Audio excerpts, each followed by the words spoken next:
Sir નીલમ વાત કરું છું મહામંથન મંતવ્ય ન્યૂઝથી. સર અત્યારે જે સમાચાર છે આજ સવારથી ઉઠ્યા ત્યારથી એ જ સમાચાર ચાલી રહ્યા છે બધે. દિલ્હીમાં જંતર મંતર ખાતે છેલ્લા 20 દિવસથી ભૂખ હડતાલ પર બેઠેલા સોનમ વાંગચુક છે તેને દિલ્હી પોલીસ હાલ હોસ્પિટલ લઈ ગઈ છે અને તેના બાદ ઘર્ષણ જોવા મળ્યું છે. અને એટલું જ નહીં પણ એમને જ્યારે હોસ્પિટલ લઈ જવાયા એના બાદ હવે અભિજીત દીપકે છે જે CJPના, એમણે કીધું છે કે હવે હું હડતાળ પર બેસીશ, હું ભૂખ હડતાલ કરીશ. સર શું લાગે છે આ આખા મુદ્દાને લઈને અને ખાસ તો આના પરિણામ શું આવી શકે છે સર? જુઓ બેન, આ કોકરોચ જનતા પાર્ટી જી સર. એને નીટનું જે પેપર લીક થયું એને કેન્દ્રીય મુદ્દો બનાવી અને આંદોલન શરૂ કરેલું, જેમાં સોનમ વાંગચુક જે પર્યાવરણવાદી છે ને એક્ટિવિસ્ટ છે, 18 દિવસથી 19 દિવસથી આંદોલન કરેલું ભૂખ હડતાલ. દિલ્હી હાઈકોર્ટના આદેશ અનુસાર એને આજે હોસ્પિટલમાં શિફ્ટ કરવામાં આવ્યા છે. જી સર. કારણ કે એની તબિયત દિન પ્રતિદિન કથળતી જાતી હતી. જી જી. ડોક્ટરોએ પણ કીધું હતું કે જો લાંબો ઉપવાસ હજી પણ 2-4 દિવસ ખેંચે તો એના પ્રત્યેક અંગો ધીમે ધીમે કામ કરવાનું બંધ કરી દે અને સ્થિતિ બહુ ડેન્જર બની જાય. સોનમ વાંગચુકને અગર ભગવાન ન કરે ને કઈક ધારો કે આંદોલન ચાલુ રહે ને કઈક અજુગતું બને તો જવાબદારી કોની, એ બહુ મોટો પ્રશ્ન થાય એમ હોય. અદાલતે કીધું તમે આને ફરજિયાત હોસ્પિટલાઇઝ કરો. બરાબર. એટલે અત્યારે સફદરજંગ હોસ્પિટલ જે છે સફદરજંગ, એમાં એને દાખલ કરવામાં આવ્યા છે. ડોક્ટરોની ટીમ એની ઉપર તૈનાત છે અને મેડિકલ બુલેટિન પણ બહાર પડશે અને હોસ્પિટલની બહાર પણ રેપિડ એક્શન ફોર્સ જેને કહેવાય RAF એને ગોઠવી દેવામાં આવી છે. અને જંતર મંતર જ્યાં આંદોલનની છાવણી છે ત્યાં પણ અર્ધસૈનિક દળો જેને પેરામિલિટરી ફોર્સ કહેવાય છે એ તૈનાત કરી દેવામાં આવી છે. 4 સ્તરની લોખંડી બેરિકેડ્સ બધી ત્યાં બાંધી દેવામાં આવી છે. અને હવે આપે જેમ કીધું તેમ અભિજીત દીપકે એને કીધું છે કે હવે હું ભૂખ હડતાલ શરૂ કરીશ. માગણી બેન એક જ છે કે નીટની પેપર લીકની ઘટનામાં એ ધર્મેન્દ્ર પ્રધાન જે શિક્ષણ મંત્રી છે, કેન્દ્રીય શિક્ષણ મંત્રી, એનું રાજીનામું માગે છે. હવે તો જો કે કોકરોચ જનતા પાર્ટીએ તો આનું PM નું રાજીનામું પણ માંગ્યું છે. હા, એટલે રાજીનામું માગવું હોય તો તમે આપ જાણો છો. જી જી જી. એ બધી પ્રથા છે. સંજય સિંહ આમાં છે ને કેટલુંક ઇધર ઉધર થાય છે. સંજય સિંહ આમ આદમી પાર્ટીના છે, એને તો ત્યાં સુધી કીધું છે કે આમાં સોનમ વાંગચુકને ફરજિયાત લઈ જવામાં આવ્યા. સરકાર ડરી ગઈ. એને અભિજીત દીપકે સહિતનાની બીજાની પણ કેટલાકની અટકાયત કરી હોવાનું જાણવા મળે છે અને પોલીસે બળજબરી કરી. આવી વાત સંજયભાઈએ પણ કરી છે. સંજય જે સિંહ છે તેને આમ આદમી પાર્ટીના નેતા. હવે આ આખી વુમર ખોટી અફવા છે. કારણ કે દીપકેજી તો અત્યારે ત્યાં જંતર મંતરમાં છે ને ભાષણ કરી રહ્યા છે.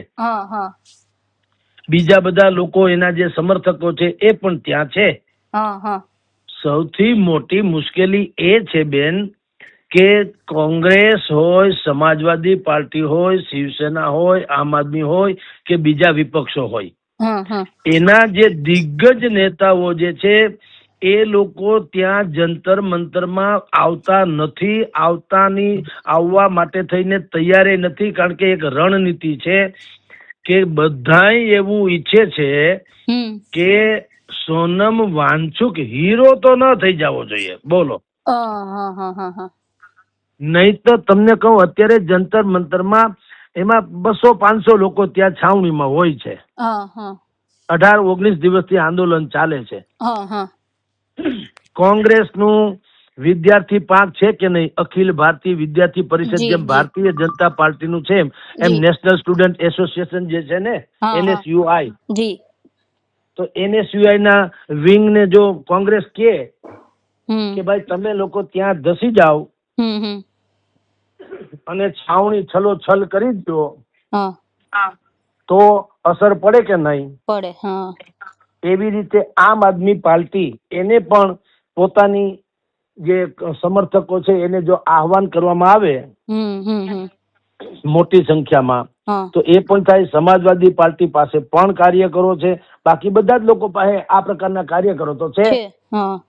પણ ઓલા અર્જુન જે સ્વયંવર સીતા ઓલાને થયો ને દ્રૌપદીનો, એના જેવું છે કે માછલીની આંખ અગર વિંધાય તો મારાથી જ વિંધાય એવું તમામ સુરવીરને બાણાવળીઓએ નક્કી કર્યું. મારાથી ન વિંધાય તો કોઈથી ન વિંધાવું જોઈએ.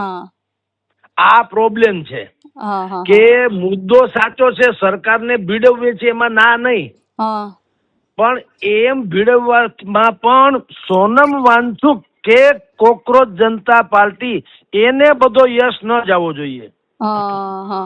એટલે રાહુલ ગાંધી પરદેશ વયા ગયા, કોંગ્રેસના બધા નેતાઓ જે છે ઉત્તરાખંડ વયા ગયા, સમાજવાદી પાર્ટીના પણ તમે જુઓ કે ભાઈ અખિલેશ યાદવે કઈ ન કીધું અને એના પત્ની એના બદલે એમના એ ન્યા ગયા, ડિમ્પલ યાદવ એ નકો ન્યા ગયા છે.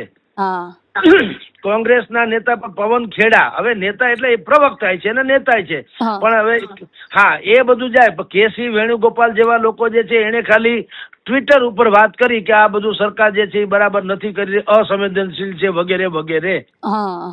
પણ ત્યાં જવું જોઈએ, ત્યાં છાવણીમાં હજારો લોકો ઉમટે એવી વ્યવસ્થા કરવી જોઈએ, તો સરકાર ઉપર પ્રેશર આવે એ સ્વાભાવિક છે. પરંતુ કોઈ પક્ષ એવું કરતો નથી. સોનમ વાંચુક, કારણ કે 3 ઇડિયટ્સ નામની આમિર ખાનની ફિલ્મ આવી ત્યારથી આ પાત્ર દેશભરમાં ચર્ચિત બન્યું, એટલે એનું લોકાકર્ષણ છે, એટલે સોનમ વાંચુક થઈ રહ્યું છે. સાંભળો, નહીતર આ સૌથી પહેલા આ મુદ્દો ઉપાડ્યો તો કોંગ્રેસ જનતા પાર્ટીના અભિજીત દીપકે એને.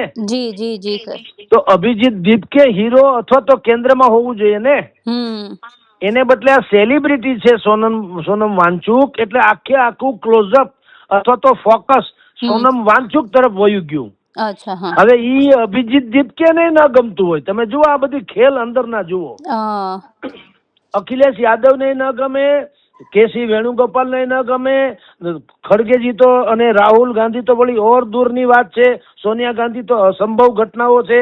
કારણ કે આ બધામાં એક બીજો હિસ્સો રાજકારણીનો હોય છે કે જશ મળે તો મને જ મળે, યા તો કોઈને ન મળે.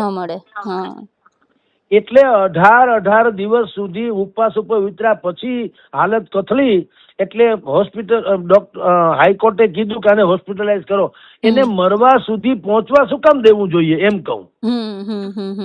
તમને ખબર જ છે આખી દુનિયાને કે જેમ જેમ ઉપવાસ વધતો જાય એમ શરીરના આ નબળાઈ આવતી, 9.5 કિલો વજન ઘટી ગયું સોનમ વાંચુકનું. પણ બીજે કે ત્રીજે દાડસે જ એને શું કામ વ્યવસ્થા ન કરવામાં આવે? આ તો ખેર ઈશ્વરની કૃપા છે કે બચી ગયા. માની લો કઈ અજુગતું બને તો શું, દેશમાં કેવી હારાકીરી મચી જાય. અને એમાંય પાછું તમારી જાણ ખાતર એમાંય ટ્વિસ્ટ આવે એવું અમુક લોકો ઈચ્છે. સોનમ વાંચુક ને ભગવાન ન કરે કઈ થાય, પણ માની લો કે કઈક થાય તો એમાં તમે ને હું જે હાદસો કે આઘાત અનુભવીએ એવું આયોજકોથી માંડીને બીજા બધા અનુભવે એવું નથી. એને તેમ લાગે કે બહુ મોટી આપણને તક મળી ગઈ. એમાં પણ તક શોધે એવી વાત છે. બિલકુલ, આ આફતમાંથી અવસર શોધે એવા આ લોકો હોય છે. આપની જાણ ખાતર અહીંયા ગુજરાતમાં પણ પાટીદાર અનામત આંદોલનમાં હાર્દિક પટેલ ઉપવાસ ઉપર ઉતરાતા અને દિન પ્રતિદિન એની તબિયત કથળતી જાતી હતી, ત્યારે એ જ આંદોલન સાથે સંકળાયેલા એક વરિષ્ઠ નેતાએ મને કીધું કે એક વ્યક્તિના નામ જો કીધું કે એણે ત્યારે એવું વિધાન કર્યું હતું. બીજા બધાએ કીધું કે ભાઈ હાર્દિક પટેલને હવે કોઈ પણ હિસાબે એના ઉપવાસ તોડાવડાવો, એને હોસ્પિટલાઇઝ કરો, ક્યાંક અજુગતું ન બને એમ. તો એક નેતાએ એમ કીધું કે અજુગતું બને તો સારું, એમાંય વાંધો નથી, કારણ કે આપણને આમાં જબરો ટ્વિસ્ટ મળશે. બોલો.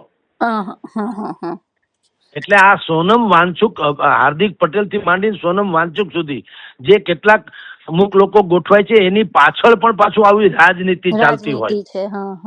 એટલે અહીંયા જંતર મંતરમાં કેમ ભાઈ સેંકડો લોકો, નીટની પરીક્ષામાં પેપર લીક થયું, 26 લાખ લોકોને મુશ્કેલી પડી ને, 23 કે 26 લાખ. તો 26 લાખમાંથી કમસે કમ ત્યાં 16 લાખ લોકો કે 10 લાખ લોકો કે 6 લાખ લોકો તો હોવા જોઈએ ને છોકરાઓ. 250 ને 500 કેમ? હા. કારણ કે બીજા રાજકીય પક્ષો એમ ઈચ્છે છે કે સોનમ વાંગચુક અથવા તો અભિજીત દીપકે, મૂળ તો સોનમ વાંગચુક તો સેલિબ્રિટી છે, માની લો કે ધર્મેન્દ્ર પ્રધાન રાજીનામું આપી દે અથવા તો સરકાર એમ કે ભાઈ હવેથી અમે તમને ખાતરી આપીએ કે નીટની પરીક્ષા કોઈ દી કેન્સલ થાય તો જે તે દિવસે શિક્ષણ મંત્રી જે હશે ને રાજીનામું લેવામાં આવી દે, એવું કરે તો સોનમ વાંગચુક દાખલા તરીકે એ તો આ ઉપવાસ છોડી દે. હાલો, પણ પ્રોબ્લેમ સોનમ વાંગચુકની ઈ સમર્થક છે સીજેપી પાર્ટીના, કોકરોચ જનતા પાર્ટીના, પણ સ્થાપક નથી. સ્થાપક તો અભિજીત દીપકે છે. તો અભિજીત દીપકેની પાર્ટીએ એક એચિવમેન્ટ મેળવ્યું કહેવાય, એક સફળતા પ્રાપ્ત કરી કહેવાય કે યા તો ધર્મેન્દ્ર પ્રધાનને રાજીનામું આપે અથવા સરકાર એવું નક્કી કરે કે હવે પછી કાંઈ પણ થશે તો અમે રાજીનામું મંત્રીનું લઈ લેશું, તો પણ એની ફતેહ થઈ ગણાય. અને ફતેહ થાય તો યુવા જે વર્ગ છે આખો જેનજી, એમાં કોકરોચ જનતા પાર્ટી ઓર મજબૂત બને, અને ઈ મજબૂત બને ઈ પાછું બીજા પક્ષોને ન ગમે. આમાં બધા પ્રોબ્લેમ તો ઈ જ છે ને, પોતાના હિત જળવાય એમાં વધારે રસ. બિલકુલ નીલમબેન, રાજનીતિ એવો એક વિષય છે, એમાં કોઈ દી કોઈને કોઈના પ્રત્યે કાયમી પ્રેમ કે શત્રુતા હોતી નથી. એ લોકો અવસરવાદી હોય છે. આ અત્યારે સોનમ વાંગચુકની હડતાલ, ભૂખ હડતાલ શરૂ થઈ તો સરકાર ઉપર પ્રેશર થાય છે એટલે બધાએ બુદ્ધિપૂર્વક ટેકો આપ્યો થોડો થોડો. કોંગ્રેસના પ્રવક્તાને તમે જુઓ તો ડિમ્પલ યાદવ, આમ જુઓ તો એ સમાજવાદી પાર્ટીમાં સેકન્ડ કેડરના નેતા ગણાય. તો અખિલેશ યાદવ છે, જી મુખ્ય છે. મૂળ તો રાહુલ ગાંધી છે. ખેડા તો હવે એ અત્યારે માન જામીન ઉપર જેવા છે, એને ખબર છે ઓલા પ્રકરણમાં આસામના. એટલે આ બધી રાજનીતિ પણ નવી જનરેશને સમજવી કે તમારા પ્રશ્નને હાથો બનાવીને જે રાજનેતાઓ લડે છે સરકાર સામે, એ પોતાના માટે લડે છે, ખાલી તમારો ખભો બંદૂક, બંદૂક એની છે, ગોળી એની છે, નિશાન પણ એનું છે, ખાલી ખભો તમારો છે.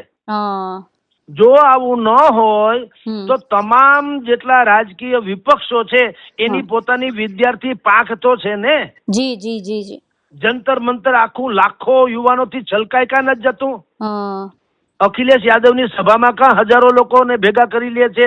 રાહુલ ગાંધીની સભા હોય તો ગુજરાતભરમાંથી લોકોને બસમાં ચલો દિલ્હી કે ચલો મહેસાણા કે ચલો ચૈત્ર વસાવાના ગામ, એવું બધું કરીને રાહુલ ગાંધી આવે ત્યારે કેમ બધું ત્યાં ડોમ આખો ભરાઈ જાય છે કે હજારોની સંખ્યામાં લોકો ઉમટી પડે છે. ઈ ગોઠવણ.com હોય છે. ઈ જંતર મંતરમાં શું કામ નથી? કારણ કે બીજી બધી સભાઓ થાય એમાં જે તે નેતા હોય ઈ હીરો બને. અહીંયા સોનમ વાંગચુક અથવા અભિજીત દીપકે હીરો બને એમ છે, તો ઈ પાછું નથી જોતું કોઈને. એટલે આજે જે સરકારે, એટલે કે હાઈકોર્ટના આદેશ અનુસાર સોનમ વાંગચુકને ઉપવાસ છોડાવવામાં આવ્યા.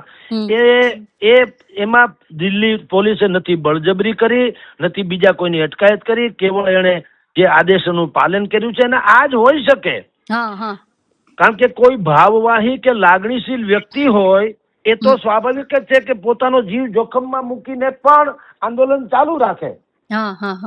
અને ન કરે નારાયણ ને કાલ સવારે કોઈ અજુગતું બને તો આ જ વિપક્ષો કે આ જ દેશની જનતા એમ કહેવા માંગે કે સરકાર આટલી અસંવેદનશીલ કઈ રીતે હોઈ શકે, જ્યારે ડોક્ટરોએ કીધું કે આ ઉપવાસને કારણે એના અંગ એક પછી એક કામ કરતા બંધ થવાની તૈયારીમાં છે, ત્યારે સરકાર એમ કે કેમ ન જાગી, અસંવેદનશીલ કેમ રહી, એને ફરજિયાત કેમ હટાવવામાં ન આવ્યા, હોસ્પિટલમાં કેમ પહોંચાડવામાં ન આવ્યા, એવા પ્રશ્નો બધા જે તે સમયે કરે. હવે આજે આવું કર્યું તો શું કે છે કે સરકાર ડરી ગઈ છે, સોનમ વાંગચુકના આંદોલનથી ભડકી ગઈ છે, સરકારે બળજબરી કરી. એટલે તો તમારું કરવું હું એમ કહું, એક વાતે પહોંચાતું નથી એવી વાત છે. બિલકુલ. એટલે તમે ઈધર યા ઉધર બે બાજુ બોલી શકો, એટલે એ વિપક્ષનું કામ છે. અત્યારે અદાલતના આદેશ અનુસાર વાંગચુકની ઓલી કરી ફાસ્ટ તોડાવવા માટે થઈને હોસ્પિટલાઇઝ કર્યા છે. વાંગચુકના પત્નીએ પણ કીધું છે કે એની નસમાં કે એના અન્નનળીમાં એકેય વસ્તુ ફરજિયાત જવા દેવી ન જોઈએ. બોલો, એટલે આ ભલા માણસ આંદોલન, ઉપવાસ આંદોલન, મરણાન શું કામ? તમે પ્રતિક્રિયા કરો ને, તમારો વજન તો બજારમાં પડે જ છે, કારણ કે તમે સેલિબ્રિટીઝ છો. અને બધાય પક્ષો જો ખરેખર સાથ આપે, હકીકતે દાનત સાફ રાખીને, તો સરકાર ઉપર પ્રેશર વધે જ વધે. જો ઉદ્દેશ સ્પષ્ટ છે કે હા વિદ્યાર્થીઓને ન્યાય અપાવવાની જ વાત હા છે, તમારે, હા બિલકુલ બેન, તમારે આમાં દરેક પોતાના હિત જળવાયેલા છે એવું વધારે લાગે છે સર.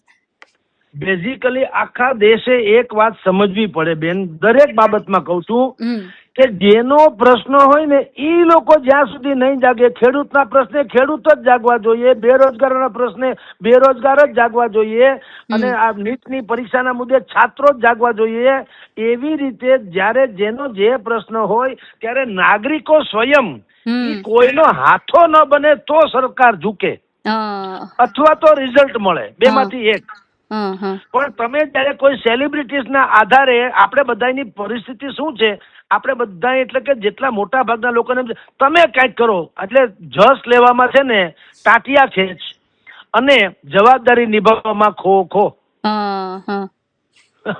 જસ લેવામાં ટાટિયા ખેંચ. અત્યારે સોનમ વાંચુક હીરો થઈ જાય એમ છે એટલે બીજા બધા લોકો ન્યા ગયા નહીં. તમે જુઓ છે કે નહીં ટાટિયા ખેંચ? સોનમ વાંચુક કે અભિજીત દીપ કે હીરો ન થવો જોઈએ. એટલે આ બધા નેતાઓ, નહીતર આનાથી મોટો કયો 23 લાખ છાત્રોના ભવિષ્યની વાત છે, આટલો સોલિડ મુદ્દો છે, તો રાજકારણીઓ એક શું કામ ન થાય? એને કોઈના બાપની પડી નથી રાજકારણીઓને. એને તો અમારી ચામડી ચમકે ને અમે બચી જાય ને અમારો ચહેરો ચમકી જાય, અમારો પક્ષ બને, એમાં એને રહે. તમારા ને મારા મુદ્દા તો આપણા ખભા જેવા છે, એની ઉપર બંદૂક રાખીને ગોળી ફોડે એટલે સામે વાળો મરી જાય, ખભો તમારો, નામ તમારું આવે અને કામ વિપક્ષ નું થાય. આ વિપક્ષ અત્યારે કોંગ્રેસ ને આમ આદમી છે, એટલે ભારતીય જનતા પાર્ટી વિપક્ષ નથી ત્યારે એ પણ આ જ કરતી હતી એમ કહું. એમાં કઈ ભાજપ કામ જેનું છે એમ નથી કેતો. તમામે તમામ રાજકીય પક્ષોની આ જ હાલત હોય છે, દાનત તો હોય જ છે. એટલે આનો નિચોડ આપણે આજનું જે આપણે વાત કરીએ છીએ ચર્ચા, આની તમામ લોકોએ નોંધ ખાલી એટલી લેવી પડે કે આપ મુવા વિના સ્વર્ગે ન જવાય. બરાબર? હા, તમને વાનગી હોય અનકોટ, એના દર્શન કરવાથી ઓડકાર ન આવે.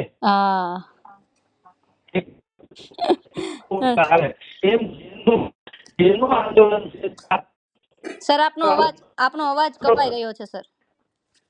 ઓહો, વચ્ચે તો નેટવર્ક નો ઇશ્યુ હશે બેન. હવે આવે છે?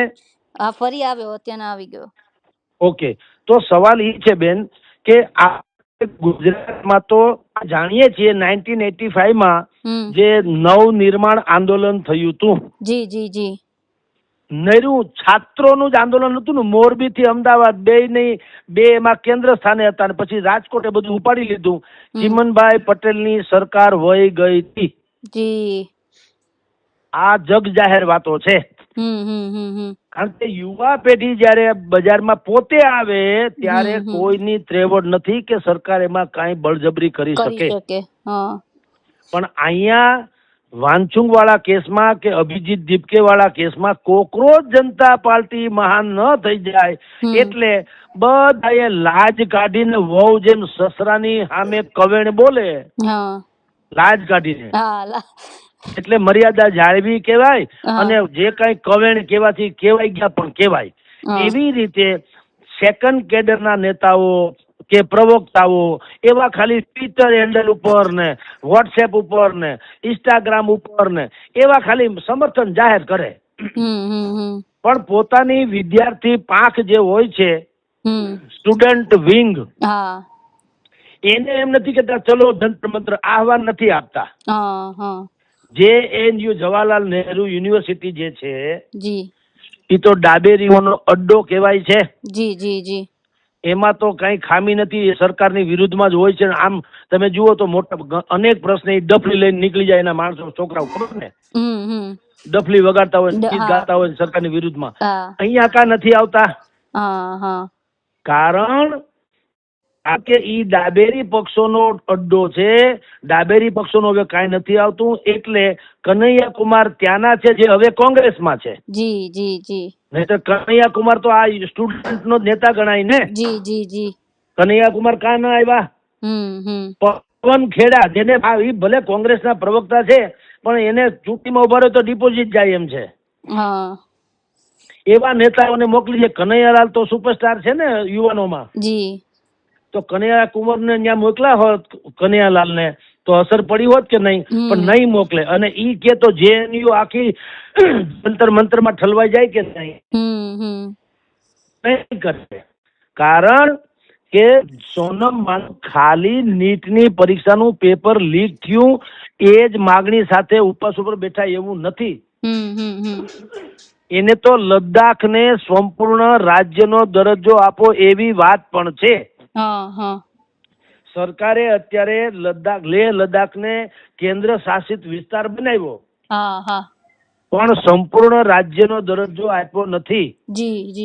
એટલે બીજા રાજકીય પક્ષો, જે વિપક્ષો છે, એને ખબર છે કે જો ધર્મેન્દ્ર પ્રધાનનું રાજીનામું આવી જાય અથવા સરકાર જો એમ કોઈ ખાતરી આપે અથવા એનું મંત્રીમંડળમાં ફેરફાર કરીને ધર્મેન્દ્ર પ્રધાનને બદલાવીને બીજા શિક્ષણ મંત્રી કોઈને મૂકે તો કોકરોચ જનતા પાર્ટી બિલકુલ લાઇમ લાઇટમાં મેઇન સ્ટ્રીમમાં આવી જાય. અને પછીનો એનો બીજો મુદ્દો જે છે એ લદ્દાખને સંપૂર્ણ રાજ્યનો મુદ્દો છે, એ પણ દેશભરમાં કોકરોચ જનતા પાર્ટી ચલાવે અને એને ટેકો મળવો પડે. કારણ કે એક કેસમાં સરકાર ઝૂકી એવું ફતેહપૂર્વક ગૌરવથી કોકરોચ જનતા પાર્ટી કહી શકે. આ ન થાય એવી દૂરંદેશીને ધ્યાનમાં રાખી ને બધાય વિપક્ષોએ પોતાના સેકન્ડ ગ્રેડના નેતાઓ અથવા તો જેને કહી શકાય એમ કે ઓનલાઈન એવું સમર્થન જાહેર કરી અને હાજરી પુરાવી અને ગેરહાજર પણ રહ્યા. એટલે આખી રાજનીતિ દેશના તમામ વર્ગના લોકોએ સમજવા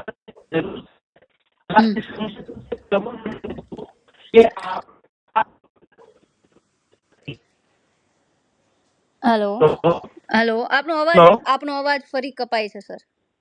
બેન થોડુંક નેટવર્ક નો ઇસ્યુ હશે તો બાકી તો કઈ છે નહીં, પણ હવે જે છે આ છે. જો આવે છે અવાજ? જી સર.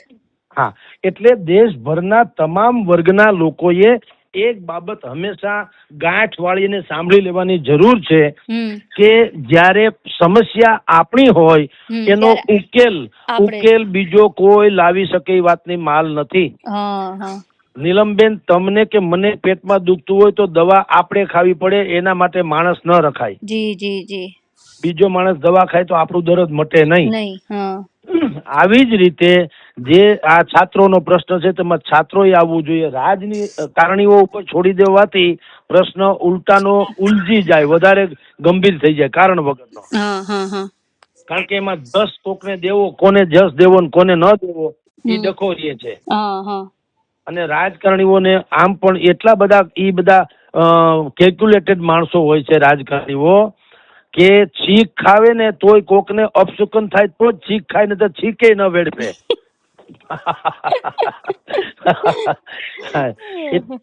આ સ્થિતિનું બહુ કાળજીપૂર્વક ધ્યાન રાખવાની જરૂર છે કે ખેડૂતોનો પ્રશ્ન હોય તો ખેડૂતો, મહિલાઓનો પ્રશ્ન હોય તો સંપૂર્ણ મહિલાઓ, દાખલા તરીકે શિક્ષણનો પ્રશ્ન હોય તો છાત્રો, બેરોજગારીનો પ્રશ્ન હોય તો યુવકો. આવી રીતે બધાય જો કામ કરે તો જ મેળ પડે, એને મેદાનમાં આવવું પડે, બાકી કઈ મતલબ નથી હોતો.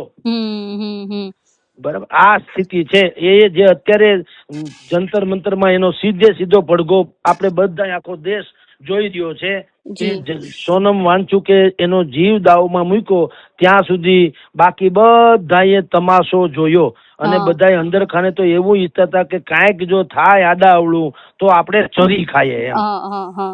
એટલે જુઓ, જંતર મંતરમાં કોઈ મોટા દિગ્ગજો ગયા નહીં, ઉલટાના બીજા બાના કાઢીને દરેક વિપક્ષો જે છે અલગ અલગ જગ્યાએ પોતપોતાની રાજનીતિ ચમકાવી રહ્યા, પણ ક્યાંય કરતા ક્યાંય હાજરી સીધી રીતે નથી આપી. એટલે આ આખી ઘટનાનો સાર ઈ છે કે હંમેશા આપણે દરેક નાગરિકોએ પોતાના અધિકારો માટે ઝઝૂમવું જોઈએ.